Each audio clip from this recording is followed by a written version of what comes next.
Hello everybody, welcome to our YouTube channel where we talk it all. And as we're making this video, it's exactly 50 days to elections and we are still in a political spirit. If you are a registered voter, kindly follow the link below so that you can verify if you really are going to vote on the 9th. Without further ado, let us reintroduce our guest. Our guest is not new, but she'll just tell us who she is. Hi, I'm Mary Mugure. I was here once again when I was saying I'm vying for an MCA seat in my area, Kiamaiko. And I'm here again to tell you how it went and the experience that I experienced in the ground. There's something that she has just informed me and I'm just a little bit emotional, and I want her to speak about her experience with the nominations. Actually, yeah, you are the first person to wish me, you and your team were the first person to wish me the luck, and the luck happened. But when you hear people say things on the ground are different, it is true, things on the ground are different. We went on our nomination and I was vying with other 3 men, and it was nice at the beginning, but we had some challenge whereby we were expecting to use a IEBC register, which they didn't come forth. The polling station was supposed to be 3. We had only 2, whereby it was not okay with us. But all along the road, I won. How are the nominations normally conducted? Actually, we were supposed to use a party registrar. But all in all, the party registers, they didn't have enough. They did not accommodate our members all. So many of our members were coming and they're missing their names. Later we were told that some other books are coming, they're on the way coming. That is where it raptures wrangled. Mambo ikaanza kwa ground. Tukakuwa hatuna vitabu za kutosha. Tukasimamisha, mimi nilisimamisha voting for almost 3 hours. Then tukaambiwa hakuna MP anavotiwa. So hakuna MP, hakuna vitabu, MCA still tuko stranded. So tulikubaliana kama wale MCA tulikuwa tunavai, wakasema wale watu wako majina zao zinapatikana zifanye nini? Zivote. But one of the polling station hakukuwa na kitabu ambao sasa ndio iko nje ya kwangu. Runo secondary. All along tulifanya shughuli na ukweli wa mambo ni kwamba nilikuwa nimeshinda ile uchaguzi, but pesa zikaanza kutumika. You were given the certificate. Uliambiwa Mugure? No. This is your certificate. Actually, what happened in our area, there was no announcement ya zile votes zimetoka. Certificate haikupeanwa hapo because already there were some businesses zile ziko zishaendelea. Sasa sisi tulipokuwa tunaambiwa twende St. Teresa, mimi nilienda mpaka St. Teresa, lakini kufika huko tukapata kila kitu kimebadilika. One of the person ndio mwenye saa hii ndio anavaa na hiyo tikiti ya UDA niame atapewa certificate. Hata yeye hakupewa hiyo siku.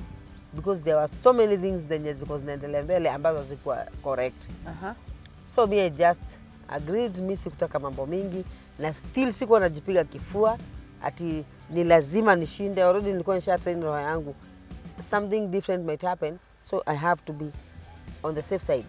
Because if you don't take care of yourself, nobody will take care of you. So me already nishikuwa nishafanya self care, nishakubali matokeo ile tatokea ndio ndaandamana nayo. Nilifuatilia. Tukaenda mpaka St. Teresa, ikakuwa mpinzani mmoja ndio amewahi na nikamwambia ni sawa, tuendelee. Watu wengi wanaposhindwa nomination huwa wanaenda wana change parties. Me I didn't go for that. Some weeks back, yeah, so many civil societies came together and wrote letters to IEBC. They were claiming that IEBC is not prepared to conduct the 2022 elections. Now, what you're telling me on the ground, on the slopy mountains, about how the nomination were conducted. To me, it just reflected on what the civil societies were writing on the unpreparedness of IEBC. What are you feeling now? First of all, there was a gap. On the ground, there was no education on how people will vote, or people are not empowered. They have no information on the day. There is no voters' education. There is no voters' education. And if there is, it is not on the ground. It is on the office, as they are used to. Ground haijui maneno ya voting, hawajafundishwa anything, hawajafundishwa hata safety ya mambo na voting. Kwa hivyo IEBC still hapo kuna gap. I won't say that they are not ready ati kusimamia uchaguzi, but still there is many people who have registered recently. Jina zao haziapikwa ile kitu. So there is still a gap. They have a long way to go. So you feel like there's that challenge on Wanjiko to exercise her democratic right as a voter, and to elect the leaders that they feel will represent their interests best. Yeah. Because sometimes back in another sitting, I was just saying that for the longest time in my years, I've not been voting because I had that fear. Why should I just go, wake up from my cozy bed, queue, and then at the end of the day, the person that I really want to vote for does not win? Not because that person did not win, but because there were some funny things that happened. Yeah, this happens a lot, and I'm very grateful to God for giving me that chance of vying and experiencing the reality. The reality is one. There is a I told you last time, there is a difference between a politician and a leader. For me, I don't count myself per se a politician, but I count myself as a leader. But many of the leaders are being denied the chances of helping their fellow community members or the society, because many of the leaders don't have money. We are losing leaders who can do something better and who can stop that narrative of community members lamenting every now and then. But they're being denied that chance because maybe financial stability, you're not good. What is your take on women leadership? Do you think that it is the right time for women to be supported, for political party to stop being biased, the political process to be transparent, so that the woman can be given a chance, to lead, so that we can make the change? Because men have been leading from times pre-colonial rule and even now, but things are doing even worse. What do you think? What is your take on women leadership? Me, I support women leadership 100%. And the biggest reason why I support it is that even if we come to the society, leave alone presidency or whatever the seat someone wants. Yeah, even MCA. Who is working hard in the community?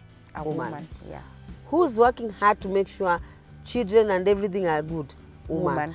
If women can be given chance, I believe we can do better. Because even you have seen somebody like Margaret Wanjiru. Margaret Wanjiru, when the time I was growing up, she was MP in Starehe. That time it was in Starehe constituency. And she's the one who, right now people are drinking clean water. People are having toilets. Margaret Wanjiru. What if we can give a woman a chance to become a president? Or even that MCA. Or even that MCA. Yeah. And MP. There is a bigger chance of Kenya becoming another country. So you know, Mugure, yeah? It's so funny, yeah? In the whole world, we are just two tribes. It's either you're a man, you're a male, or you're a female. Those are the two tribes you're having. When a woman is being accused of being emotional, the man is being accused of doing things, yeah, not with emotion, but with selfishness. The egomaniac, the egomaniac, which is the one that is killing our country. That is why poverty is so high and the woman is the one who is suffering. That is why employment is so high.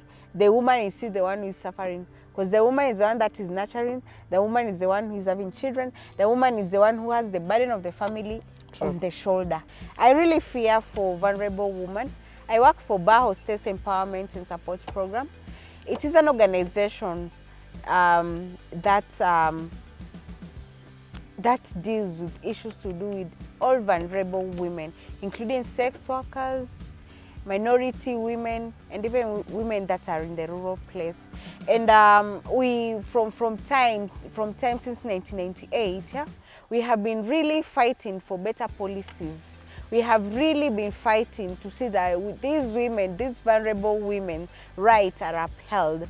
So my fear is, where will we get those leaders to hold our hands as vulnerable women, to just help us, to just hear our interests so that they can represent them in the parliament? My urge is for you voters, for you citizens, to go and vote.